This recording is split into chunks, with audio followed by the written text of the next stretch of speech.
नमस्कार, the daily show में आपका स्वागत है। मैं हूं मुकेश कुमार। दोस्तों, ज्योतिरादित्य सिंधिया के पूरे दिन चल रहे हैं। एक के बाद एक उनके साथी उन्हें छोड़कर जा रहे हैं। पिछले कुछ हफ्तों में ही कांग्रेस से उनके साथ के विधायक उन्हें एक और विधायक उन्हें छोड़कर अपनी पुरानी पार्टी में लौट गए। ये घर वापसी उन्होंने बड़े धूमधाम से की। 1200 गाड़ियों के काफिले के साथ वे भोपाल पहुंचे। जाहिर है कि सिंधिया की लगातार फजीहत हो रही है और इस फजीहत का सिलसिला कांग्रेस की सरकार गिराने के तुरंत बाद ही शुरू हो गया था।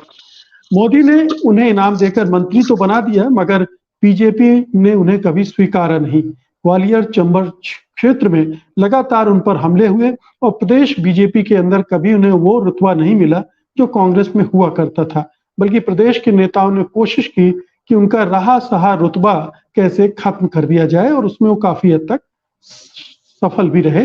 नतीजा हमारे सामने है। उनकी हैसियत अब इतनी भी नहीं रह गई है कि एक मेयर को अपने दम पर जिता सके। बीजेपी ने मध्य प्रदेश की चुनाव कैंपेन से एक तरह से उन्हें बाहर कर रखा है, यानी राज्य में भी अब उनकी भूमिका खत्म कर दी गई है। यही नहीं, मोदी शाह उनका इस्तेमाल गांधी परिवार के खिलाफ खुलकर कर रहे हैं।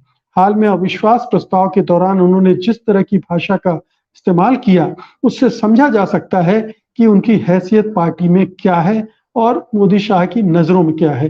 कांग्रेस के एक शालीन नेता से गिरते हुए वे अब एक सड़क छाप नेता बनते जा रहे हैं।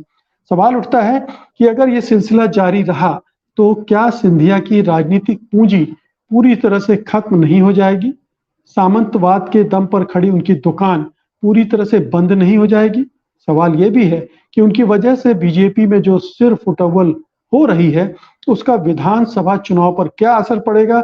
और अगर बीजेपी हारी तो क्या ठीकरा उनके सिर पर नहीं फोड़ा जाएगा? आज की बहस के सवाल यही हैं और इसमें हिस्सा लेने के लिए हमारे साथ मध्य प्रदेश के 5 नामी गरामी पत्रकार जुड़े हुए हैं। हमारे साथ संजीव जी हैं, डॉक्टर राकेश पाठक हैं, राजेश चतुर्वेदी जी हैं, राजेश बादल हैं, प्रकाश हिंदुस्तानी हैं। आप सबका कार्यक्रम में बहुत बहुत स्वागत है। डॉक्टर राकेश, आपसे शुरू करते हैं। ये जो सिलसिला शुरू हुआ था सिंधिया जी के साथियों के छूटने का, वो लगातार बढ़ता जा रहा है।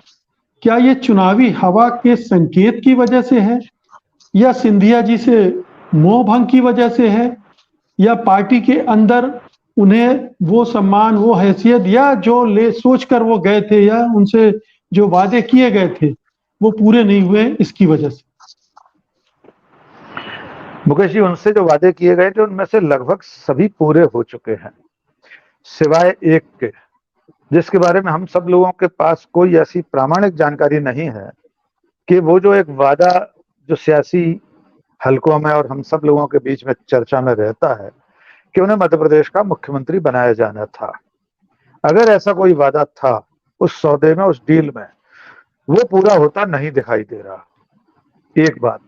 दूसरी बात यह है कि ज्योतिरादित्य सिंधिया मध्य प्रदेश की भारतीय जनता पार्टी और सरकार में जिस तरह का दखल चाहते रहे होंगे, जैसा दखल उनका हमेशा से कांग्रेस पार्टी में रहा आया, वैसा भारतीय जनता पार्टी में नहीं बना पाए।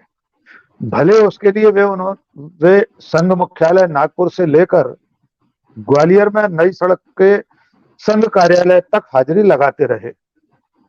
कांग्रेस में हम सब जानते हैं उनकी लिस्ट विधानसभा चुनाव से पहले टाइप होकर 27 सफदरजंग से कांग्रेस मुख्यालय पहुंचती थी। एक आध नाम पर कोई विवाद हो तो अलग बात है, वरना वैसी की वैसी टिक हो जाती थी। वो स्थिति तो भारतीय जनता पार्टी में ज्योतिरादित्य सिंधिया की है नहीं। इसी के चलते उनके समर्थक धीरे धीरे उनका साथ छोड़ रहे हैं। इसमें एक वजह यह भी है कि अब चुनाव की बेला सामने है। सत्ता के केक में से जो बटना था वो बट चुका, यानी उपचुनाव के समय जिन्हें टिकट मिलने थे सिंधिया खेमे के लोगों को, उनको उस वक्त टिकट मिल गए थे। जो जीते वे मंत्री बन गए, जो हारे उनमें से कुछ लोग निगम मंडलों में अध्यक्ष बन गए, इमरती देवी, मन्नालाल गोयल, गिरिराज दंडोतिया आदि इत्यादि। जो बचे खुचे लोग हैं, जिन्होंने सिर्फ, ऐसा एक कहावत है हमारे यहाँ देसी कि बकरी के मुंह के सामने गाजर बांधी जाती है लेकिन वो उसके मुंह में नहीं आ पाती। वो गाजर बांधे बांधे 3 साल हो गए, लेकिन जो उस गाजर को खाने के लिए आतुर लोग थे, कार्यकर्ता है, वो उनके मुंह तक गाजर पहुंच नहीं पा रही। इस कारण से अब ये लोग सोच रहे हैं, जो उनके खेमे के लोग हैं, कि यहाँ तो 3 साल में कुछ मिला नहीं, तो चल घर अपने घर वापस चला जाए, चल खिसरो घर अपने। इनमें से कुछ ऐसे लोग भी हैं जिन्हें कांग्रेस पार्टी से टिकट का आश्वासन भी मिला होगा, जिनका जिक्र आपने किया। वे 816 गाड़ियों के काफिले के साथ आए, गाड़ियों पर बाकायदा नंबरिंग थी। समंदर पटेल वे ज्योतिरादित्य सिंधिया के ही बहुत खास आदमी थे। ऐसे लोग जिन्हें ऐसा लग रहा है कि अब भारतीय जनता पार्टी में सिंधिया जी इस स्थिति में नहीं है कि हमें टिकट दिला पाए, निगम मंडलों में कहीं एडजस्ट करा नहीं पाए। पहली सूची में ही गोहद से, भिंड जिले की गोहद सीट से रणवीर जाटव का टिकट कट गया। यानी धीरे धीरे लोगों को यह समझ में आने लगा है, ज्योतिरादित्य सिंधिया खेमे के लोगों को, कि अब महाराज ऐसी दशा में नहीं है कि अगली दूसरी तीसरी सूची में टिकट दिला पाए। तो ये भगदड़ अभी और तेज होगी, मेरा ऐसा मानना है। और खुद सिंधिया जी, हमारे महाराज, भारतीय जनता पार्टी में किसी बहुत सुविधाजनक स्थिति में नहीं है, लेकिन उनकी स्थिति अब ये है, न तुमको और न हमको ठौर। जी मुकेश जी, बादल जी, आपको क्या लग रहा है, ये महज ये है चिंता कि टिकट नहीं मिल रही है तो अब तो वापस लौटना ही चाहिए, चुनाव लड़ना है, या और भी चीजें हैं? सिंधिया इन सबको एक साथ नहीं रख पा रहे हैं, इनको उम्मीद नहीं दे पा रहे हैं, इनके लिए टिकट नहीं दिलवा पा रहे हैं। सिंधिया की हैसियत क्या रह गई बीजेपी में, जिनको वो तोड़ कर लाए थे कांग्रेस के से? अगर उन्हें टिकट दिलवाने की स्थिति में भी नहीं है तो फिर वो वहां है क्या? धन्यवाद। देखिए, ये बात तो बिल्कुल सही है कि माधवराव सिंधिया के बेटे ज्योतिरादित्य सिंधिया इन दिनों अपने पॉलिटिकल कैरियर का, राजनीतिक कैरियर का सबसे खराब काल देख रहे हैं और संकट में हैं, बिल्कुल संकट में हैं। कुछ वर्षों से वो जो राजनीतिक पासे चलते हैं वो उनके उलट जा रहे हैं। और अब मेरा ख्याल है और मेरा विचार है, और जो मध्य प्रदेश की राजनीति में लोग दखल रखते हैं वो ये जानते हैं कि ज्योतिरादित्य सिंधिया ने भारतीय जनता पार्टी में जाकर अपने जीवन की सबसे बड़ी भूल की है। और बड़ी भूल इसलिए, और वो बगैर विचारे उन्होंने ये फैसला लिया। वो भूल गए कि उनके पिता माधवराव सिंधिया ने उनके लिए कांग्रेस पार्टी की ओर से कितने वर्षों तक जमीन तैयार की, कितने वर्षों तक माधवराव सिंधिया ने कांग्रेस को मजबूत किया। और उन्होंने अगर थोड़ा सा भी एक सोचा होता उस फैसले के पीछे, तो शायद वो ये भारतीय जनता पार्टी में भूल नहीं करते। पहली बात तो उन्हें ये सोचनी चाहिए थी कि जो विरासत माधवराव सिंधिया की उन्हें मिली है, उससे जो भारतीय जनता पार्टी का मौजूदा नेतृत्व है वो सारा 30 वर्षों से लड़ रहा है। तो अगर वो अपनी कांग्रेस लेके चले भी जाते हैं तो पार्टी के भीतर उनका कोई खैर मकदम तो नहीं होने वाला था, ना उन्हें कोई रेड कारपेट वेलकम होने वाला था। एक बात। दूसरी चीज ये है, आप कुछ कह रहे हैं? जी नहीं जी, अब बात पूरी करें। पहली बात तो ये कि अब दूसरी चीज ये है कि शायद अब हम लोग ऐसा अंदाजा लगाते हैं कि उनको पार्टी के में लाने के लिए संभवतया आला कमान ने या किसी और ने, किसी अप्रत्यक्ष शक्ति ने, कहते हैं कि उसमें गुजरात के भी कुछ राजघराने हैं या कोई और एक दो राजघराने महाराष्ट्र के हैं जो रहे होंगे, तो उनको मुख्यमंत्री बनाने का वादा जो कांग्रेस उनके साथ पूरा नहीं कर पाई थी, शायद भारतीय जनता पार्टी ने कहा होगा कि अगले चुनाव अब आपके नेतृत्व में लड़े जाएंगे, क्योंकि इसके अलावा कोई दूसरा कारण तो तुरंत छोड़ने का दिखता नहीं है। तीसरी बात ये थी, मैंने जो कहा कि बहुत गंभीरता से उन्होंने नहीं सोचा। ये तो हम सब जानते हैं कि आजादी के पहले जो उनके परिवार की भूमिका रही है अंग्रेजों के साथ देने की, तो वो एक पारिवारिक कलंक का टीका उनके माथे पे लगा हुआ था इस परिवार में, इस खानदान में। और मानसिक रूप से कोई बहुत लोकतांत्रिक वो नहीं थे। और बड़ी मुश्किल से, मैं बहुत जिम्मेदारी के साथ कह रहा हूं कि माधवराव सिंधिया ने जब करियर शुरू किया था तो वो सामंती कीड़ा उनके दिमाग में भी था, लेकिन 30 वर्षों में उन्होंने अपने आप को साबित किया था और सचमुच में वो एक इवन अर्जुन सिंह की तुलना में कहीं ज्यादा लोकतांत्रिक नेता बन के उभरे थे, ये मैं बहुत भरोसे के साथ कह सकता हूं। और राकेश भाई बैठे हैं, उनको शायद याद होगा कि ऐसा सुना जाता है कि जब कैरियर की शुरुआत में एक कलेक्टर आए थे ग्वालियर में और उन्होंने उनको महाराज नहीं कहा था, तो माधवराव सिंधिया की त्योरी चढ़ गई थी और उनका रातों रात तबादला हो गया था। लेकिन उसके बाद मीडिया में जिस तरह से आलोचना हुआ और जिस तरह से माधवराव सिंधिया ने अपने आप को बदला, वो निश्चित रूप से एक लोकतांत्रिक शख्सियत थे। अब ज्योतिरादित्य सिंधिया के साथ क्या हो रहा है, वो बचपन से जिस परिवेश में पले हैं, वो अपने सामंती संस्कार नहीं छोड़ पा रहे हैं, लोकतंत्र को आजमा नहीं पा रहे हैं। बायोलॉजी ये कहती है कि पहली पीढ़ी और तीसरी पीढ़ी के बीच में एक खास वैज्ञानिक प्राणी विज्ञान के नजरिए से समानता होती है। तो मुझे याद आती है उनकी दादी विजया राजे सिंधिया जो थी, उन्होंने अपनी एक आत्मकथा में लिखा है, जो राजतंत्र से लोकपथ की ओर, राजपथ से लोकपथ की ओर। और अगर मुझे ठीक याद है तो वो 112 नंबर पेज पे उन्होंने साफ लिखा है कि जब देश आजाद हुआ तो हमारी रियासत लोकतंत्र नहीं चाहती थी, वो हमें चाहती थी, वो चाहती थी कि सामंत बने रहें। यानी आजादी के बाद भी बदली हुई प्रणाली में उनकी दादी लोकतंत्र को स्वीकार नहीं कर पा रही थी। और यही चीज जो है ज्योतिरादित्य सिंधिया के मिजाज में है। जो लोग ग्वालियर के हैं, जो लोग मध्य प्रदेश के हैं, वो जानते हैं कि माधवराव सिंधिया जब जाते थे कहीं पे तो अर्जुन सिंह खुद बाहर उनको छोड़ने आते थे, तमाम मतभेदों के उनको लेने आते थे। दिग्विजय सिंह पूरा सम्मान, राजसी परंपराओं के मुताबिक सम्मान करते थे जी।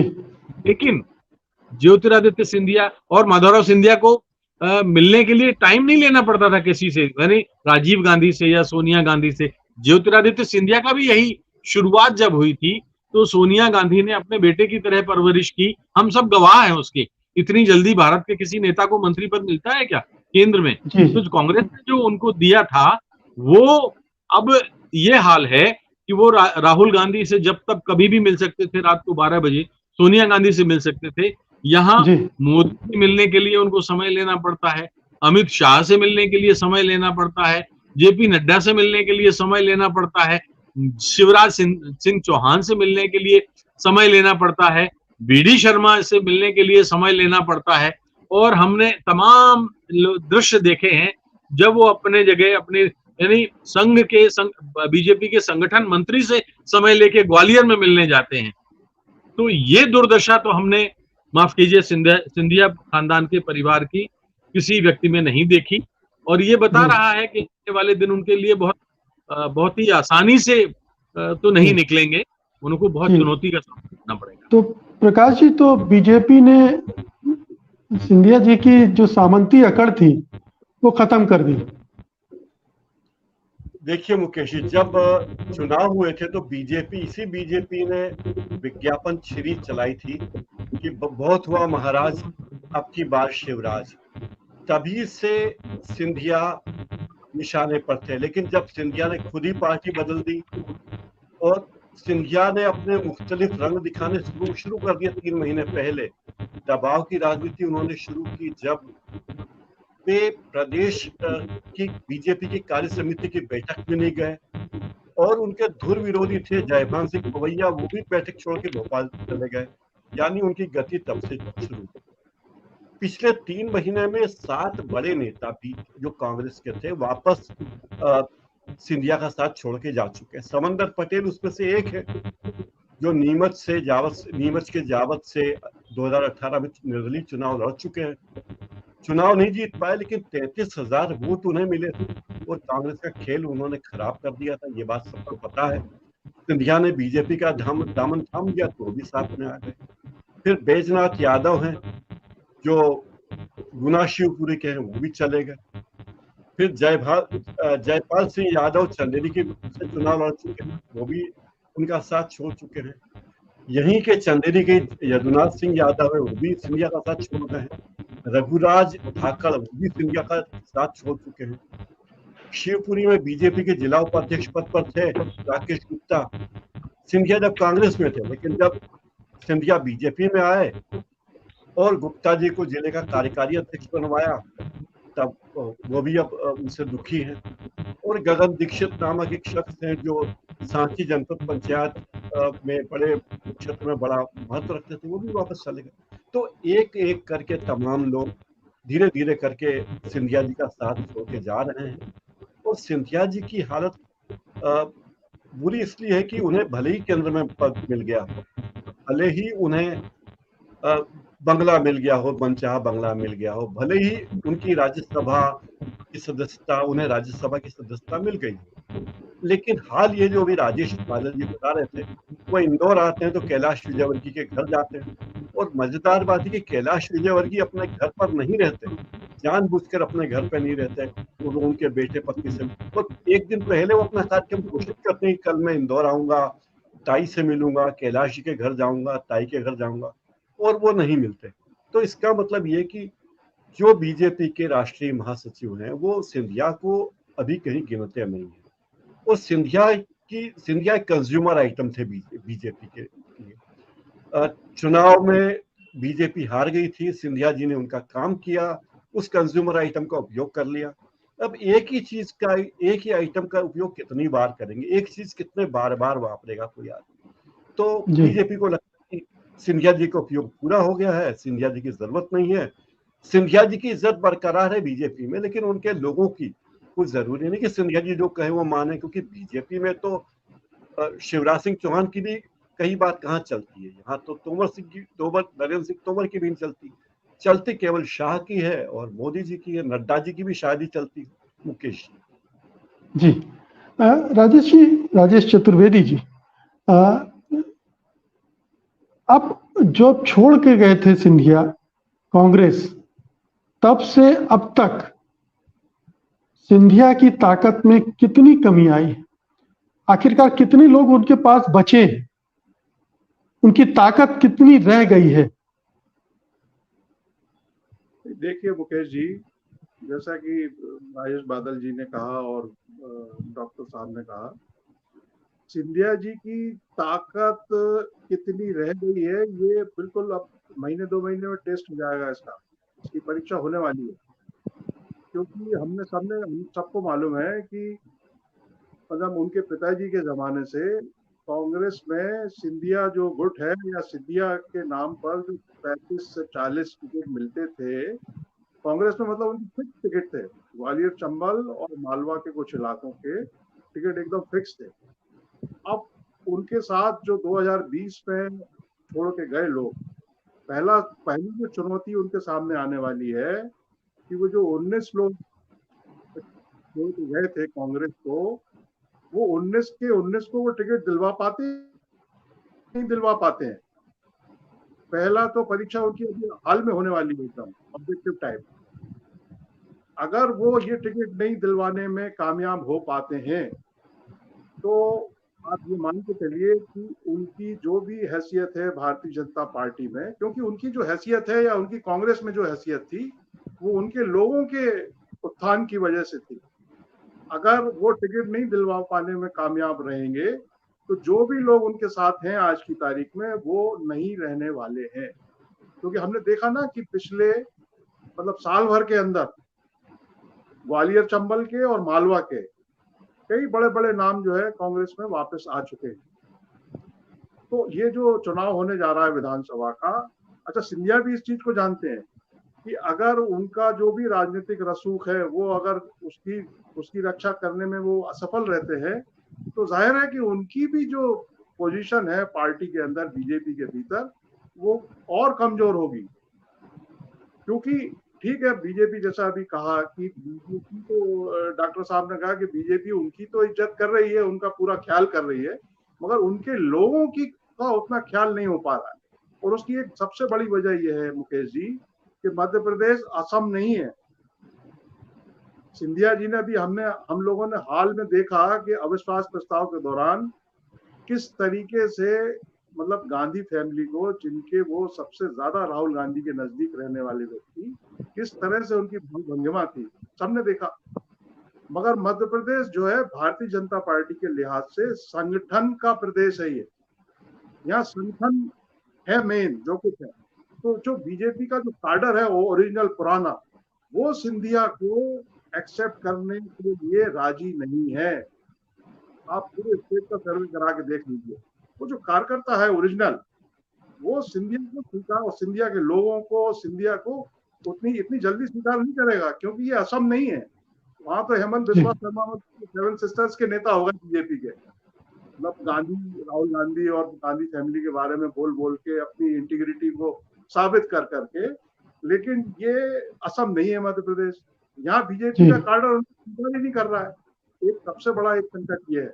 इसीलिए आप देखिए कि ग्वालियर में कल अमित शाह पहुंचने वाले, प्रदेश कार्य समिति की बैठक रखी गई है। पिछले 2 दिन नरेंद्र सिंह तोमर वहां एक्टिव हैं, जो चुनाव प्रबंध समिति के संयोजक हैं, हेड हैं। पूरा जो आप राकेश पाठक जी तस्दीक करेंगे इस बात की कि पूरी जो है कार्ड है, जो मतलब गड्डी के सारे पत्ते जो है नरेंद्र सिंह तोमर के हाथ में है। सिंधिया का कहीं कोई कुछ नहीं है।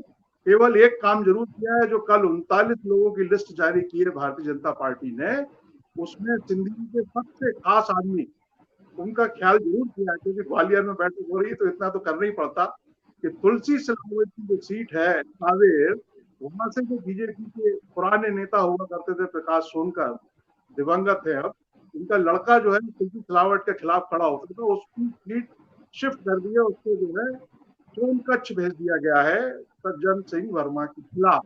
तो ये जरूर मानना पड़ेगा, चूंकि ग्वालियर में बैठक हो रही है तो भारतीय जनता पार्टी ने इतना एडजस्ट जरूर किया है सिंधिया को। बाकी उनकी स्थिति अब टेस्ट होने वाली है, उसकी परीक्षा होने वाली है। जी संजीव जी, अब आप मुझे ये बताइए कि इस पूरे, देखिए सिंधिया कमजोर हो गए हैं, लेकिन एक जमाने में उनकी एक मतलब वो चुनाव कैंपेन में एक स्टार प्रचारक तो होते थे मध्य प्रदेश के स्तर पर, उनकी मांग होती थी, उनका अपना एक जलवा होता था। बीजेपी भी जानती है, लेकिन बीजेपी उस चीज को भी खत्म कर रही, वो जो उनकी चमक थी उसको भी धूमिल कर रही है।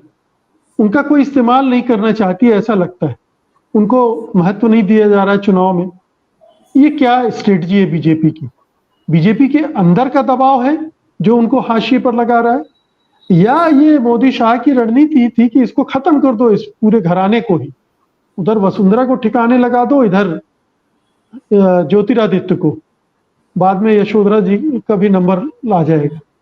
क्या ये भी एक खेल हो सकता है? देखिए मुकेश जी, ये तो साफ है कि बीजेपी यूज एंड थ्रो की राजनीति करती है, सभी जानते हैं। जाने वाले जो पहले गए हैं उन्होंने भी देखा और लोग लौटे भी हैं। मुझे लगता है अभी हम बहुत जल्दी इसका बात कर रहे हैं, अभी वक्त बाकी है, अभी 3.5 महीने इस चुनाव के बाकी है। जैसा राजेश भाई अभी हमारे कह रहे थे, चतुर्वेदी जी, कि उनकी परीक्षा वो टिकटों को लेकर, टिकटें ही सब कुछ है। देखिए तो गिव एंड टेक की राजनीति है। जो लोग आए थे उनकी अपनी जो इंटरेस्ट है उसके तहत वो आए थे, और यदि वो पूरे नहीं होंगे तो वापस जाना भी उनके पास। देखिए कांग्रेस तो ये चाहती है कि सिंधिया को अकेले कर दिया है, और बीजेपी ने जो कुछ उन्हें कैश कराना था लगभग करा लिया है। लेकिन मैं थोड़ा दूसरे तरीके से इसको देखता हूं।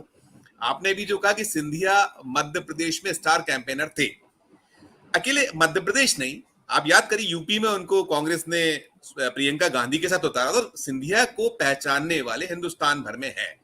तो चूंकि अभी 2024 सामने है, मध्य प्रदेश में जो भी कुछ हश्र और बीजेपी ने जो भी कुछ सोच रखा हो, जो डील हुई थी, जिस डील के तहत सब कुछ सामने आ रहा है, ये तो मुकेश जी हम लगातार कह रहे हैं, सुनिश्चित था कि बीजेपी के पास में मध्य प्रदेश में करो या मरो की स्थिति है। अब वो कोई यहाँ रिस्क लेने की स्थिति में नहीं है। बेदर्दी से टिकट काटे जाने हैं, मैं इसके पहले की भी डिबेट्स हुई है, मैं जो आप सत्य हिंदी में हम लिखते रहते हैं, हम लगातार कहते रहे कि ये ऐसा होने वाला है। और सिंधिया को लेकर मैंने एक रिपोर्ट आज से 1.5 महीने पहले प्रकाशित की थी, आप उसको पलटिएगा। मैंने तभी कह दिया था कि सिंधिया ने सीधे बीजेपी में शामिल होकर बड़ी गलती कर ली है। मुझे लगता है उन्हें अपने पिता से कहीं सीख लेना थी। पिता जो जब 1996 में जब कांग्रेस में टूट हुई थी, जब अर्जुन सिंह ने तिवारी कांग्रेस बनाई थी, तो माधव सिंह ने बड़े बहुत अच्छे से प्ले किया था, और उन्होंने विकास कांग्रेस की टिकट पर अपनी खुद का दल खड़ा करके और ग्वालियर से चुनाव लड़े थे और जीते थे। उसमें बीजेपी की मदद शामिल रही थी, सबको सब कुछ पता है। तो जब अभी ये डील हो रही थी, तो मुझे लगता है जो भी राजेश बादल साहब भी कह रहे थे कि कुछ जल्दी कर गए भावावेश में। देखिए उनको सैचुरेटेड तो बहुत दिन से किया जा रहा था, जो चीजें देखिए ये तो पृष्ठभूमि हो गई, इस पे हम लोग बात कर सके। लेकिन आज जो उनका चुनाव में जो भूमिका है, इतनी सीमित क्यों कर दी गई? देखिए मध्य प्रदेश में अभी देखिए आप सीधे करें तो मैं ग्वालियर चंबल संभाग में जो ये जो उन्होंने जो कांग्रेस के साथ धोखा किया, जो उन्होंने यहाँ जो डील की बीजेपी से, ये बहुत सारे लोगों को रास नहीं आ पाई है, क्योंकि ज्योतिरादित्य सिंधिया का जो एक चेहरा था, जो उनका कद था, जो उनकी शैली थी राजनीति करने की, उसको वोटर या जो आम जन भी ये मानते थे कि इनके साथ कहीं ना कहीं अन्याय हो रहा है, इतने कद के लीडरान को आप मुख्यमंत्री बनाए, इनको मौका नहीं दे रहे। इसने काफी संघर्ष किया और अच्छा उनका एक वो था, शैली थी। तो अब मैं इसीलिए कह रहा हूं कि अभी थोड़ी सी जल्दबाजी होगी, पहले तो टिकटों के पूरे सामने, लेकिन हाँ ये तय है मुकेश जी कि बीजेपी उन्हें और जैसे अगर आप कुंठित करने की जो शैली होती, कुंठित भी करती है, वो उसको बहुत टेस्ट करती है, बिल्कुल नाप नाप के तौल तौल के कि आप में कितना पेशेंस है। तो पेशेंस तो है ही नहीं। अगर पेशेंस होता तो वो शायद सचिन पायलट या जो सिंहदेव हैं इन सब से सीख लेकर चल सकते, और अपने पिता से सीख लेकर चल सकते थे। तो वो तो उन्होंने खो दिया। अब उनके पास ज्योतिरादित्य सिंधिया केवल ये कि खामोशी से देखते रहे, और मुझे ऐसा लगता है कि जो भी कुछ हो, अब उनके पास कोई विकल्प फिलहाल है नहीं, उनको जो मिलना है वो मिलेगा, और उनका उपयोग शायद जो केंद्रीय नेतृत्व है या बीजेपी है, लोकसभा जितना कर सके। देखिए अब यहाँ मध्य प्रदेश में उनके राज्यसभा है, तो हो सकता है कि लोकसभा टिकट भी उनका अगर ना मिले, और वो शायद अब चाहेंगे भी नहीं, जो हालात हैं, जो गुना में जैसे हारे थे, जो उनके साथ में हुआ था, वहां का जो बीजेपी का जो जीतने वाला था, इन्हीं के दल का व्यक्ति बीजेपी में जाकर और जीत कर आया था। तो मुझे ऐसा लगता है कि वो तैयार बैठा है कि यदि सिंधिया को वहां टेस्ट करते तो कांग्रेस के टिकट पर चुनाव लड़ने को तैयार बैठा हुआ है। तो ओवरऑल सिंधिया के पास में सिर्फ वेट एंड वॉच की स्थिति है, चुपचाप देखते रहिए, जो काम मिले करिए। अब वो अंतिम पंक्ति के अंतिम व्यक्ति बना दिए गए, जो कैडरवेस पार्टी में होता है कि वहां कोई कुछ नहीं है, चाहे आप आसमान से उतरिए चाहे कहीं से आइए, वहां तो जो सीढ़ी उसी सीढ़ी से आना पड़ता है। अब दिलचस्प ये होगा कि उनके जो टिकट्स हैं, कितने टिकट्स मिलते हैं, और देखिए भगदड़ निरंतर आगे होती रहने वाली है, और अब सिंधिया बहुत कड़ी परीक्षा के दौर से गुजरने वाले हैं, और यदि फेल होते हैं उनके लोग, जो भी टिकटें मिले, मुझे लगता है कि शायद अगर सिंगल डिजिट में टिकट मिले तो आश्चर्य ना करिए, बहुत लोगों के टिकट्स कटने की उम्मीदें दिखाई पड़ती, क्योंकि वो सब हारने की स्थिति में आ रहे हैं। ऐसा रिपोर्ट्स बीजेपी के पास में हम लोग भी ग्राउंड लेवल पर देख रहे हैं। ग्वालियर चंबल में तो बहुत बेइंतहा उनके खिलाफ एक माहौल बना हुआ है कि इन्होंने ठीक नहीं किया था, और बीजेपी के खिलाफ भी माहौल है। लेकिन अभी चूंकि 3-3.5 महीना है, तो अभी जो आने वाला वक्त है वो देखने वाली बात होगी। मुकेश जी, आप लोगों ने बहुत सारे प्रकट कारणों का जिक्र किया उनके जाने का, पार्टी छोड़ने का, पार्टी तोड़ने का। एक कारण, हालांकि उसकी पुष्टि कभी नहीं हुई, कि उनके जो कारोबार हैं, जो धन संपदा है, उसको लेकर उनको ब्लैकमेल किया गया, जिसमें मोदी शाह उस्ताद हैं, एजेंसियों का इस्तेमाल किया गया, और उनके पास फिर कोई विकल्प नहीं था। जी, मैं इसमें यही जोड़ना चाह रहा था कि ये भी एक चीज हुई है, अभी लगातार राकेश भाई उस पर मोहर जरूर लगाएंगे। ये आया है कि उनकी जो धन संपदा है, जिसको लेकर कंट्रोवर्सीज थी, बीजेपी की सरकार 15 साल तक मध्य प्रदेश में, जब कमलनाथ की सरकार आई तो कमलनाथ के पास वो लगातार जाते थे, अपनी जो भी उनकी जो रेगुलराइज कुछ संपत्तियों का होना था। अब ये बार बार खबर आती है ग्वालियर से, हालांकि उसके प्रमाण अभी नहीं मिले हैं। कहा जाता है कि बहुत सारी संपत्तियां रेगुलाइज हुई हैं, कई सारे शादी हॉल बने हैं, जो नेशनल हाईवेज निकल रहे हैं, उसमें जो इनके दावे थे कि ये जमीनें हमारी, उसको उनके मुआवजे बहुत मोटे मोटे मिले। तो ये सब निकल, ये भी वहां की जनता पसंद नहीं कर रही है।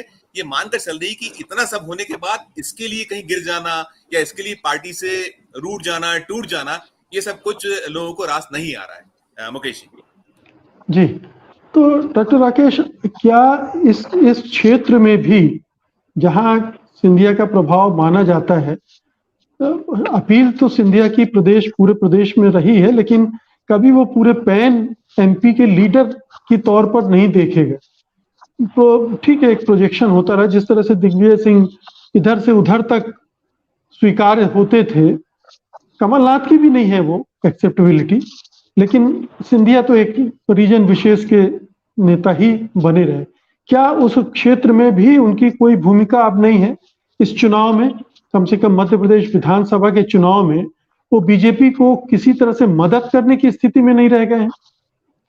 अपने कैंडिडेट अपनी जो तोड़ कर लाए थे, क्या उनको जिताने की स्थिति में है या नहीं? देखिए, उनको जिताने की स्थिति में है या नहीं, इसका एक लिटमस पेपर टेस्ट तो पिछले उपचुनाव में ही हो गया। जब दल बदल के बाद चुनाव हो रहे थे, तो उसमें से ज्योतिरादित्य सिंधिया के खेमे के लोग सबसे ज्यादा तो ग्वालियर चंबल अंचल में हारे। ग्वालियर जिले की 2 सीटों पर भारतीय जनता पार्टी के प्रत्याशी, वो भी सिंधिया जी के, हमारे महाराज के खास दोनों प्रत्याशी इमरती देवी और मुन्ना लाल गोयल हार गए। ग्वालियर जिले की सीट है। ग्वालियर पूर्व तो वो सीट है जिसमें 150 पौने 200 साल से जयविलास प्रसाद है, सिंधिया जी का खुद का निवास स्थान। इमरती देवी उनके लिए कुएं में कूदने वाली प्रत्याशी थी, ऐसा उन्होंने मंच से कहा था। सिंधिया जी उन्हें भी नहीं जिता पाए थे। मुरैना की सीटों में भी ज्यादातर में कांग्रेस जीती। भिंड की 2 में से 1 सीट पर कांग्रेस, 1 बीजेपी। कहने का आशय यह है कि अगर प्रभाव की बात करें तो उपचुनाव में ही ग्वालियर चंबल की जनता ने यह बता दिया कि उसने दल बदल को स्वीकार नहीं किया है। ये वही ग्वालियर चंबल है जिसमें 2018 में कांग्रेस ने सबसे ज्यादा सीटें जीती थी। तब ज्योतिरादित्य सिंधिया कांग्रेस में थे, तब वे स्टार प्रचारक थे, कांग्रेस के अभियान समिति के संयोजक थे मध्य प्रदेश में। यकीनन जैसा कि संजीव भाई ने कहा कि वे स्टार प्रचारक अकेले मध्य प्रदेश के लिए नहीं, देश भर के लिए थे। महाराष्ट्र में विधानसभा चुनाव की स्क्रीनिंग कमेटी के चेयरमैन थे कांग्रेस के। बाकी सब में पिछली बार कई बार गिना चुका हूं उनकी उपलब्धियां। फिलहाल अब जो उनकी स्थिति है, जिसमें 1-2 कारण अभी राजेश चतुर्वेदी जी ने, राजेश बादल जी ने और प्रकाश जी ने जो बिंदु कहे, मैं छोटे छोटे एक बार में ले लेता हूं। राजेश बादल जी ने अतीत की बात कही तो ग्वालियर चंबल, ग्वालियर की जो रियासत है, सिंधिया रियासत, उसका कांग्रेस से क्या रिश्ता था। आजादी के बाद जीवाजी राव सिंधिया को क्षमा करें, वो 1857 वाले मुझे ज्यादा याद रहते हैं इस समय। तो जीवाजी राव सिंधिया को पहला मैं किताब लिख रहा हूं इसलिए जयाजी राव की ज्यादा याद आती है। जीवाजी राव सिंधिया को पंडित जवाहरलाल नेहरू के प्रधानमंत्रित्व में मध्य भारत राज्य का राज प्रमुख बनाया गया, यानी गवर्नर। राजमाता विजया राजे सिंधिया 1957 और 1962 के चुनाव पंडित नेहरू के आग्रह पर कांग्रेस के टिकट पर लड़ी। 67 में उन्होंने कांग्रेस छोड़ी। माधवराव सिंधिया आजीवन कांग्रेस में रहे। राजेश बादल जी बिल्कुल ठीक याद कर रहे हैं, जब माधवराव सिंधिया कांग्रेस में थे, मोतीलाल वोरा जब मुख्यमंत्री बने तो मोती माधव एक्सप्रेस नाम से, हमारे सब पत्रकार साथी वरिष्ठ हैं, आप सबको याद होगा, मोती माधव एक्सप्रेस नाम से जुमला चला था अखबारों में, हम सब लोग लिखते थे। कैबिनेट की बैठक जयविलास प्रसाद में एक बार हुई थी, माने अनौपचारिक। सचदेव कटारे वगैरह उस वक्त मंत्री थे, ये सारे लोग मंत्री, मैं खुद उसका चक्षुदर्शी हूं। मोतीलाल वोरा मुख्यमंत्री और पूरी कैबिनेट जयविलास प्रसाद में माधवराव सिंधिया के साथ खड़ी थी। वो जलवा था सिंधिया रियासत का, सिंधिया राजघराने का। ज्योतिरादित्य सिंधिया का जलवा कांग्रेस में ऐसा था कि ग्वालियर चंबल से लेकर मालवा तक, जो भी राजेश जी ने भी प्रकाश जी ने कहा, वे सूची अपनी 27 सफदरजंग से टाइप की हुई सूची भेजते थे। कांग्रेस मुख्यालय से वो ऐसी की ऐसी टिक हो जाती थी। ज्यादा से ज्यादा 1-2 सीटों पर अगर विवाद होता था तो एडजस्ट कर लिया जाता था। जैसे मुरैना जिले में कमलनाथ के एक प्रिय प्रत्याशी है उनके लिए, या डॉक्टर गोविंद सिंह, दिग्विजय सिंह खेमे के, तो उन पर ज्यादा मारामारी नहीं होती थी। असली अग्नि परीक्षा ऐसी विधानसभा चुनाव में हो जानी है कि वे अपने लोगों को कितनों को टिकट दिला पाते हैं। नहीं दिला पाएंगे, और सिंधिया जी की वर्तमान में क्या दशा है उसके लिए 2-3 बयान सिर्फ हम रिमाइंड कर लें। कृष्ण मुरारी मोघे, प्रकाश जी जानते हैं, सांसद रहे हैं, इनके इंदौर के महापौर रहे हैं। उनका एक बयान अभी 2 महीने पर आना है कि भले ही सिंधिया जी के साथ आए थे, भले उपचुनाव में जीत गए थे, भले ही मंत्री हों, लेकिन अब टिकट जीतने की गारंटी पर मिलेगा सिंधिया जी के लोगों को। स्पष्ट उनका बयान था। यानी उपचुनाव से में जीतने के बाद, मंत्री बनने के बाद आपकी अगर लोकप्रियता कम हो गई है तो इस आधार पर सिंधिया जी के टिकट कट सकते हैं।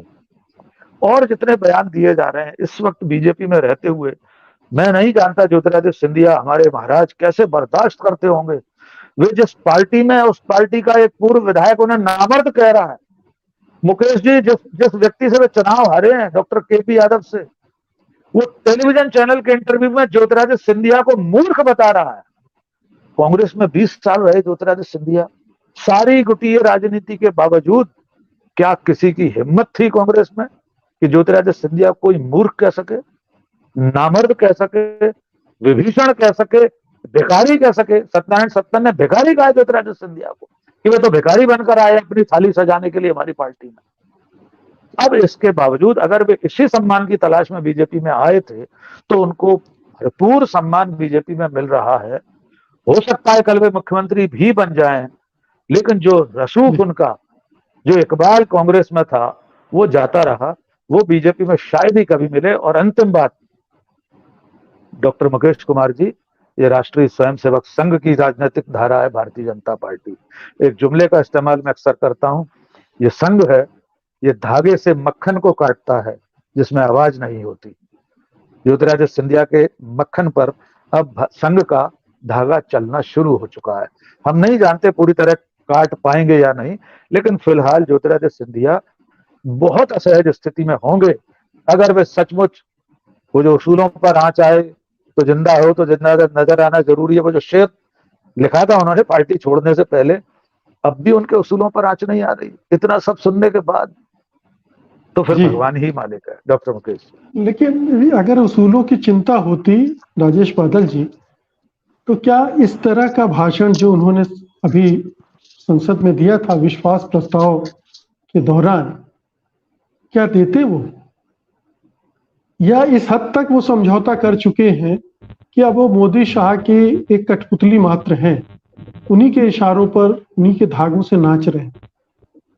देखिए, कहा तो ये जाता है कि उस भाषण के कुछ बिंदु और कुछ संदर्भ उनको दिए गए थे कि आपको ऐसे बोलना है, और उनके सामने कोई चारा नहीं था कि उसको वो खारिज कर पाते या उनको ना कर पाते, क्योंकि अगले उनको ये भी बता दिया गया था कि अगर ऐसा नहीं होगा तो 24 घंटे के अंदर आप मंत्रिमंडल से बाहर हो जाएंगे। यहाँ तक चेतावनी दी गई। इससे पहले की एक घटना मैं और बता दूं, भोपाल आए थे, भोपाल में नरेंद्र मोदी जी आए थे, एक कार्यक्रम में आए थे, और उस कार्यक्रम में बड़ी उपेक्षा ज्योतिरादित्य सिंधिया की हुई, और कुछ दिनों से लगातार जो उनकी उपेक्षा हो रही है मध्य प्रदेश में, वो उसकी शिकायत उन्होंने नरेंद्र मोदी से की, और नरेंद्र मोदी अपने साथ लेके गए। सूत्र ऐसा कहते हैं, मतलब मेरे पास क्योंकि ये 1 to 1 बात है, लेकिन कुछ जो निकटवर्ती सूत्र हैं वो ये कहते हैं कि वो इस तैयारी से गए थे कि अगर उनकी उपेक्षा लगातार होती रहती है तो वो अपनी एक क्षेत्रीय पार्टी बना सकते हैं। अब सवाल ये है कि जब सारी पार्टी अगर उनको छोड़ के जा चुकी है, वो लोग छोड़ के जा रहे हैं जिनके साथ वो आए थे, तो क्या वो अकेले फिर एक बार रह जाएंगे? एक बात।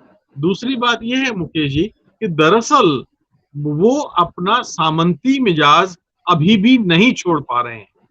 लोकतंत्र में सामंतों की, राजाओं की, महाराजाओं की कोई के लिए कोई जगह है नहीं, हमारे संविधान में व्यवस्था है। तो और दूसरी चीज हम ये देखते हैं कि प्रधानमंत्री नरेंद्र मोदी भी कम सामंत नहीं है, वो भी अधिनायक हैं बहुत बड़े। तो दो अधिनायक या दो सामंत आपस में मेल उनमें कैसे होगा, ये मुझे नहीं लगता कि दोनों में कभी पटेगी। दूसरी चीज कि अगर मान लीजिए किसी सूरत में दिल्ली से अभयदान उनको मिल गया, सब कुछ उनके मन की होती रही, टिकट भी उनके लोगों को मिल गए, तो भाई साहब 30 वर्षों से ग्वालियर के वीडी शर्मा, प्रभात झा, नरोत्तम मिश्रा, नरेंद्र सिंह तोमर, आपके पवैया, जय भानु सिंह पवैया क्या, और खुद यशोधरा राजे जो उनकी बुआ जी हैं, क्या वो घास छीलेंगे वहां पे? आप सोचने की बात है। तो ये तय है कि वो ज्योतिरादित्य सिंधिया के खिलाफ ये सारे लोग एक हैं, भले ही इनमें आपस में मतभेद हैं, लेकिन वो सिंधिया घराने को अब मजबूत एक बार यहां तक ले आए हैं जहां से अब सिंधिया घराने की किरकिरी होनी है। और अगर सिंधिया घराना मजबूत होता है, अगर ज्योतिरादित्य सिंधिया मजबूत होते हैं, तो इसका मतलब यह है कि वो 30 वर्षों तक माधवराव सिंधिया से संघर्ष करते रहे और अगले 30 वर्षों तक ज्योतिरादित्य से करते रहेंगे पार्टी के अंदर रहते हुए। तो ये तो सोचने की बात है। अब ज्योतिरादित्य सिंधिया की स्थिति धोबी के कुत्ते की तरह की है, ना घर का ना घाट का। जी तो प्रकाश जी पूरी तरह से घिर गए हैं चक्रव्यूह में। अभिमन्यु तो नहीं कहना चाहिए क्योंकि उन्होंने खुद अपने लिए बात बीजेपी के एक बड़े नेता से हुई, प्रदेश के बड़े नेता है, वो बोलते हैं कि देखिए सिंधिया जी के साथ कोई ज्यादती नहीं हो रही। वो जो लोग उनके साथ आए थे वे 2023 तक विधायक रहे थे, बीजेपी ने उनको टिकट दिया, उनमें से कुछ जीत गए, वे 2023 तक विधायक रहेंगे, उसमें से कुछ लोग मंत्री रहेंगे, तो उनके साथ ज्यादती कहाँ हुई? अब ये तो हमने बीजेपी वालों ने लिख के दिया नहीं था कि हम आजीवन तुम्हारा लालन पालन करेंगे, तुम्हारी परवरिश करेंगे, तुम्हें आगे बढ़ाएंगे। ये पट्टे पे लिख के तो हमने दिया नहीं था। ये तो वो भी जानते थे कि वो केवल इस विधानसभा के इस उसके सीजन में है। वो अगले सत्र में विधानसभा का जो अगला चुनाव होगा उसमें उनको टिकट कांग्रेस से भी मिलता कोई तय नहीं था।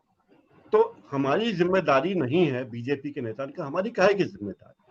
और दो बातें मैं आपका ध्यान दिलाना चाहता हूँ। एक जो सिंधिया के करीबी थे राकेश गुप्ता, जो वापस कांग्रेस में चले गए, उन्होंने कहा कि बीजेपी में हम निष्ठावान कार्यकर्ताओं की बहुत उपेक्षा होती है और हमें कोई सम्मान नहीं मिल रहा है, इसलिए मैं यहाँ अनफिट महसूस करता हूँ और अब घर वापसी करता हूँ। एक दूसरा आरोप जो लगाया गया सिंधिया गुट के विधायकों द्वारा, उनके लोगों द्वारा, कि जो मंत्रिमंडल में लोग लिए गए वे केवल उन लोगों को तवज्जो दी गई जो सिंधिया की किचन कैबिनेट में पहले से थे।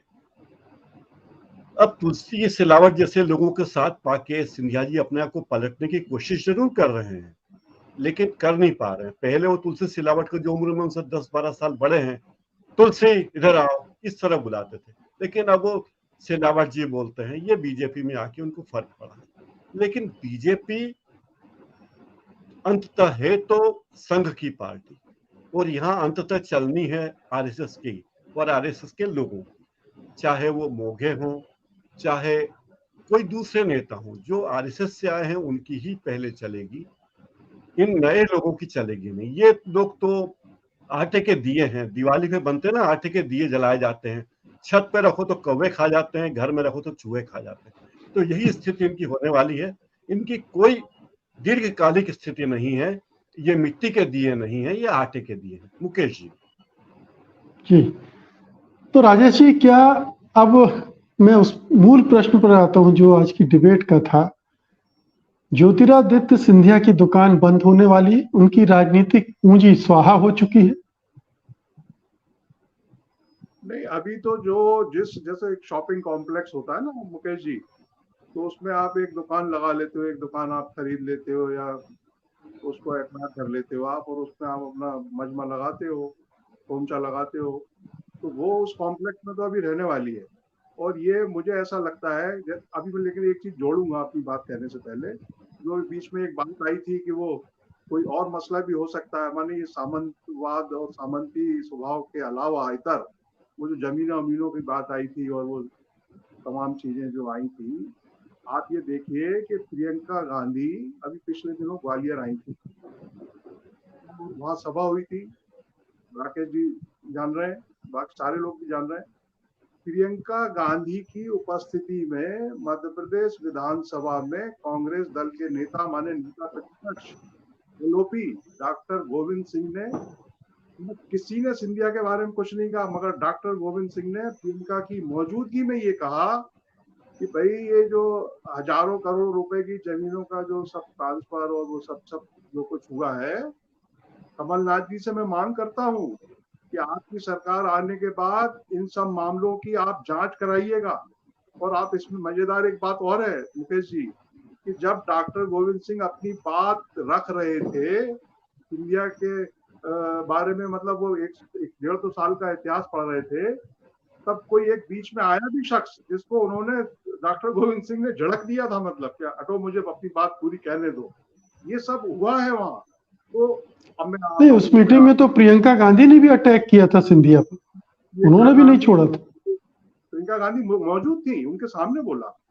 तो खैर, ये दुकान वाली जो आप बात कर रहे हैं, मुझे ऐसा लगता है कि सिंधिया, जैसा कि अभी कहा गया, राजेश जी ने कहा, बादल साहब ने कहा है कि वो जो सफोकेशन महसूस करते रहे हैं, उन्होंने निर्णय तो ले लिया, लेकिन जो उनको घुटन हो रही है, क्योंकि स्वभाव के अगर विपरीत कोई चीज नहीं मिलती है तो घुटन होती है। और वो घुटन तो लेकिन 2024 का जो लोकसभा इलेक्शन होने वाला है तब तक मुझे ऐसा लगता है कि सिंधिया अभी चीजों को एडजस्ट करेंगे और उसके बाद उसका नतीजा देखने के बाद वो वाकई फैसला लेंगे। मगर इधर कांग्रेस में क्या हुआ है कि दिग्विजय सिंह ने खुलेआम ऐलान किया है कि जब एक मिनट, क्या फैसला लेंगे, क्या फैसला ले सकते हैं? कांग्रेस में वापसी का फैसला? जो अभी बादल साहब ने कहा ना कि वो मोदी जी अपने साथ ले गए, और खबर यहाँ तक है कि उन्होंने अपनी एक नई पार्टी बनाने की बात कह दी थी। तो वो हो सकता है कि वो बीजेपी में जो अभी है 2024 के बाद वो ये विचार करें कि बीजेपी में रहना है कि नहीं रहना है। मगर दिग्विजय सिंह ने ऐलान किया कि जब तक मैं हूं तब तक सिंधिया की कांग्रेस में वापसी नहीं होगी। मतलब स्थिति, मतलब चौतरफा मामला बड़ा गंभीर है। मतलब सिंधिया जी की स्थिति ऐसी है कि बीजेपी में उनको सफोकेशन है, और उधर कांग्रेस में जो उनके फॉलोअर्स हैं जो बीजेपी छोड़ के आ रहे हैं, उनको भी ना लेने का दबाव बन रहा है कांग्रेस के भीतर कि साहब हम इनको कल तक गद्दार कर रहे थे और अब आप इनको ले रहे हैं, आप इनका स्वागत कर रहे हैं, वगैरह वगैरह। तो ये भी एक समस्या है सिंधिया जी के सामने आज की डेट। जी मुकेश जी। जी बादल जी, आप कुछ कह रहे थे, अनम्यूट कर लीजिए बादल जी।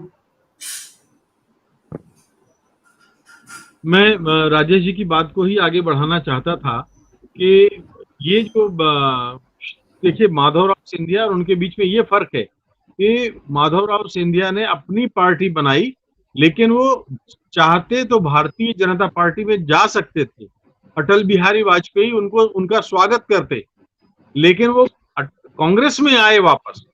लेकिन अब जो संसद में उनका भाषण हुआ है ज्योतिरादित्य सिंधिया का, उसके बाद और उन्होंने एक दो और जो सार्वजनिक टिप्पणियां की हैं, कांग्रेस मतलब फिलहाल तो मुझे नहीं लगता कि अब कांग्रेस में उनकी वापसी का कोई रास्ता खुला हुआ है। उन्होंने इतनी कड़वाहट मोल ले ली है उस परिवार के साथ रिश्तों में, कांग्रेस के आला कमान के साथ रिश्तों में, कि अब मुझे नहीं लगता कि उनको उनके लिए कोई संभावना कांग्रेस में बची हुई है। जी तो संजीव जी, अभी राजेश चतुर्वेदी जी ने कहा कि ये दुकान तो एक मॉल में बनी रहेगी। क्या हम इसे ये माने कि एक जो भव्य शोरूम होता था, अब वो एक छोटे से पान के खूंचे में तब्दील हो जाएगा? खुला तो रहेगा, लेकिन वो आभा, वो चमक, वो मांग, वो कुछ बाकी नहीं रहेगी। कम से कम अभी के हालात को देखकर सिंधिया के पास कोई रास्ता बचा भी नहीं है। अगर कांग्रेस लेना नहीं चाहती, अपना क्षेत्रीय दल बनाने का दमखम आप में है ही नहीं। इस सामंती सोच के साथ तो आप बिल्कुल भी लोगों के साथ जुड़ भी नहीं सकते। आप लोग आपसे जुड़ेंगे भी नहीं। जी संजीव जी। बिल्कुल जी, बिल्कुल। देखिए, ये वैसा है कि सिंधिया ने कुल्हाड़ी पर मतलब पैर पे कुल्हाड़ी, कुल्हाड़ी पर पैर दे मारा है। जो मैं शुरू में मैंने कहा था कि उनको थोड़ा अगर धैर्य रखते चलिए नहीं रख पाए, लेकिन वो यदि पहले ही अपने जो आपने डील की थी उस डील में अगर अपने लोगों को लेकर एक अलग दल बनाते तो ये बहुत सारी गुंजाइशें बचती। और दूसरी चीज जो निरंतर संसद तो अपनी जगह है। देखिए मध्य प्रदेश में जितनी भी सभाएं हो रही हैं, वो जब मैं अभी परसों लाहौर में था, लाहौर की उस सभा में मैंने देखा, उस सभा में उन्होंने वही शैली में अगर किसी पे प्रहार किया तो बेइंतहा तरीके से राहुल या जो गांधी परिवार है उसको किया, कांग्रेस को कोसा, उन्होंने बाकी मुद्दों पर बात नहीं की। तो अब वो ये कर चुके हैं, जो हम बात करते हैं असम वाली शैली, यहाँ नहीं चलेगी वो शैली। अभी जो भाई चतुर्वेदी जी, राजेश भाई कह रहे थे, वो यही बतलाने की कोशिश कर रहे हैं। देखिए दबाव तो है ही उन पर कि आपको जहां कुछ जाना है तो आपको कांग्रेस को कोसना है।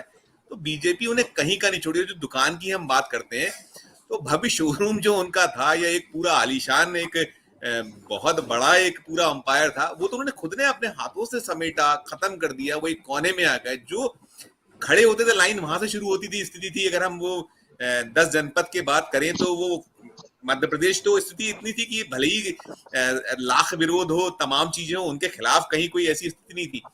अब बीजेपी तो इस तरीके से उपयोग करती है लोगों को और इस तरीके से फेंक दिया करती है। तो अब आपने अपनी दुकान को एक कोना या किनारे पे लगाया है, कितनी गुंजाइश होगी, कितना आपको वक्त मतलब मिल पाएगा, दिखा पाएगा, वो आने वाला जो बस ये चुनाव का विधानसभा चुनाव, और मुझे लगता है कि शायद वो लोकसभा चुनाव को रुकना ही होगा। लोकसभा चुनाव एक ऐसा है कि शायद कहीं अगर मध्य प्रदेश में विधानसभा में बुरे अक्षर होते हैं, जैसा कि अभी आज की तारीख में एज है कांग्रेस को, कांग्रेस आगे दिखती है, बहुत आगे, क्योंकि 3-3.5 महीना बचा है और यहाँ पूरी ताकत बीजेपी ने झोंक रखी है। यहाँ पर 5 केंद्रीय मंत्री, फिर उसके बाद खुद अमित शाह, मोदी जी, फिर उसके साथ साथ उन्होंने 2 केंद्रीय मंत्री अपने यहाँ बैठाल रखे हैं, जो संगठन को पूरी तरीके से, सब कुछ वहीं से हो रहा है। जो कुछ है सब गुजरात जो है वो पूरा का पूरा वही पूरा यहाँ उसी की सब कुछ चल रही है। तो जब शिवराज की नहीं चल पा रही है, वीडी शर्मा की नहीं चल पा रही है, दीगर नेताओं की नहीं चल पा रही है, सिंधिया कहाँ ठहरते हैं, कहाँ लगते हैं? उन्हें वेट और वॉच करना पड़ेगा। और अब उनके पास 24 तक, और 24 के बाद क्या कुछ देखिए, जिस तरीके से अब अगर टिकट्स कटेंगे तो और लोग साथ छोड़ के जाएंगे उनके पास। अगर बुरे हुए तो 2-4-5 पूरी बचे, जो कहा जाता है कि जब निकलते हैं तो एक आगे हंडिया लेकर चलने वाला और 4 कंधे पे लेकर चलने वाले, वैसे हालात भी बनते हुए नजर आते हैं। और इतनी मैंने देखा कि उनकी जो शैली थी, उनका इतना ज्यादा उनका डिमोरलाइजेशन, जो उनकी बॉडी लैंग्वेज, उनके भाषणों में जो धार, जो शैली, सब खत्म है। दिखता है उनका चेहरा काला सा पड़ा हुआ है। मतलब ओवरऑल सिंधिया हर तरफ से आप अपने खुद के चक्र में फंसे हुए हो। अब ईश्वर उन्हें जो कुछ होगा, ईश्वर ही मुझे लगता है। बीजेपी और कांग्रेस में तो कोई अब दिखता नहीं दूर दूर तक। ईश्वर बचा पाए तो बचा पाए। मुकेश जी, डॉक्टर राकेश, आप कुछ ऐड करना चाह रहे हैं? मैं एक दो बहुत छोटी छोटी चीजें आपके दर्शकों के लिए भी, आदरणीय राजेश बादल जी ने अटल जी का जिक्र किया, प्रसंगवश मुझे याद आ रहा है 23 फरवरी 1970 को माधवराव सिंधिया ने जनसंघ की सदस्यता ग्रहण की थी और वो सदस्यता दिलाने वाले थे अटल बिहारी वाजपेयी। वो रसीद है मेरे पास। उस रसीद पर 101 रुपए की जनसंघ की सदस्यता की रसीद थी। उस पर अटल बिहारी वाजपेयी के दस्तखत हैं।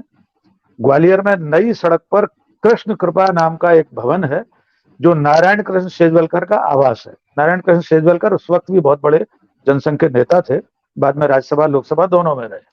तो अटल जी का बड़ा स्नेह था माधवराव सिंधिया के प्रति। और उसके बाद 1971 का पहला चुनाव लोकसभा का जनसंघ से माधवराव सिंधिया ने लड़ा था।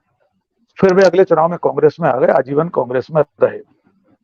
दो बातें अंतिम तौर पर कहना चाहता हूं। नंबर एक, ज्योतिरादित्य सिंधिया में इस युग में मोदी शाह के लोया लोहान समय में उनमें इतना साहस नहीं है कि मोदी शाह के चंगुल से निकलकर अपनी स्वतंत्र पार्टी बना पाए। उनके भीतर इतना आत्मबल है ही नहीं। इसलिए उन्हें अब आजीवन भारतीय जनता पार्टी में ही रहना होगा, भले ही उनकी जो भी दशा दुर्दशा और सुदशा जो कुछ भी हो सकता है। राजनीति अनिश्चितताओं का खेल है। और एक बात, कांग्रेस में प्रवेश को लेकर आपने सवाल पूछा है। कांग्रेस में शायद उनका प्रवेश अब कभी नहीं होगा। इसका संकेत राहुल गांधी की भारत जोड़ो यात्रा में इंदौर में, प्रकाश जी शायद रहे हों उस अवसर पर, जयराम रमेश की प्रेस कॉन्फ्रेंस में जयराम ने यह कहा था कि ज्योतिरादित्य सिंधिया 24 कैरेट गद्दार है। और जयराम रमेश का ये बयान हॉर्सेस माउथ मानना चाहिए, फ्रॉम दी हॉर्सेस माउथ, क्योंकि इस वक्त राहुल गांधी के वे सबसे करीब हैं, मीडिया विभाग के चेयरपर्सन हैं। और दिग्विजय सिंह का यह बयान कि जब तक मैं जिंदा हूं सिंधिया कांग्रेस में नहीं आ सकते। उसके बाद रही सही कसर, ज्योतिरादित्य सिंधिया हर प्रेस कॉन्फ्रेंस में, हर भाषण में और लोकसभा के पटल पर पूरी कर चुके हैं, राज्यसभा में मंत्री के रूप में, लोकसभा में, कि वे गांधी परिवार को देशद्रोही तक बता चुके हैं, कांग्रेस को देशद्रोही बता चुके हैं। इतना सब कहने के बाद भी अगर ज्योतिरादित्य सिंधिया कांग्रेस में आ जाएंगे तो उस दिन कांग्रेस को कितनी गालियां देंगे कार्यकर्ता और नेता कि राहुल गांधी बर्दाश्त नहीं कर पाएंगे। तो मुझे नहीं लगता उनका कांग्रेस में कभी प्रवेश होगा। अंतिम बात यह कि वे लोकसभा चुनाव तक इसलिए भी रुकेंगे कि उसके बाद उन पर राज्यसभा का पर्याप्त 1.5-2 साल बाकी है। ज्योतिरादित्य सिंधिया को तय करना है कि राज्यसभा के भरोसे बने रहें। अगली बार राज्यसभा में नहीं भेजा बीजेपी ने तो क्या होगा? क्या वे ये जोखिम ले पाएंगे कि 2024 में ग्वालियर या गुना शिवपुरी से उन्हें अब टपके का डर हो गया है। एक बार हार आदमी को भीतर तक इतना डरा देती है सार्वजनिक जीवन में कि अब वे ग्वालियर से भी चुनाव लड़ने की सोचने से पहले नींद में भी जाग जाते होंगे कि अब अगर मैं हार गया तो क्या होगा। तो फिलहाल ज्योतिरादित्य सिंधिया अपने जीवन के सबसे कठिन संक्रमण काल में से गुजर रहे हैं। जी डॉक्टर मुकेश। बादल जी, महाराज गुलाम हो गए।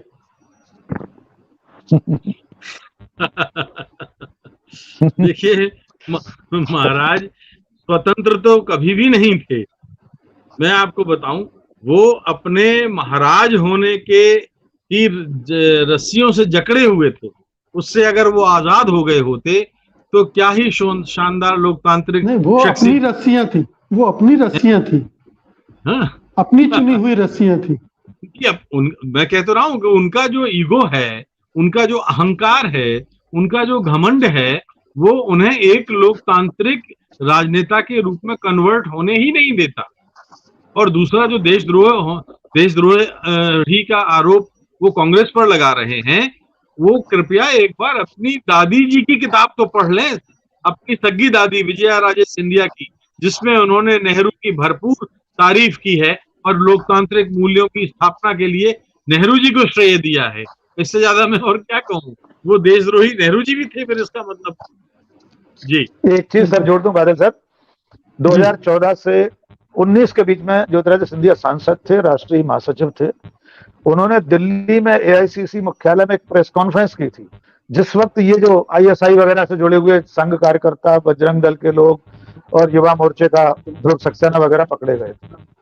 ज्योतिरादित्य सिंधिया ने अपने श्रीमुख से भारतीय जनता पार्टी को दुनिया की एकमात्र और पहली पार्टी बताया था जो आईएसआई सर्टिफाइड पार्टी है। ये ज्योतिरादित्य सिंधिया का बयान है, आप ढूंढ लीजिएगा।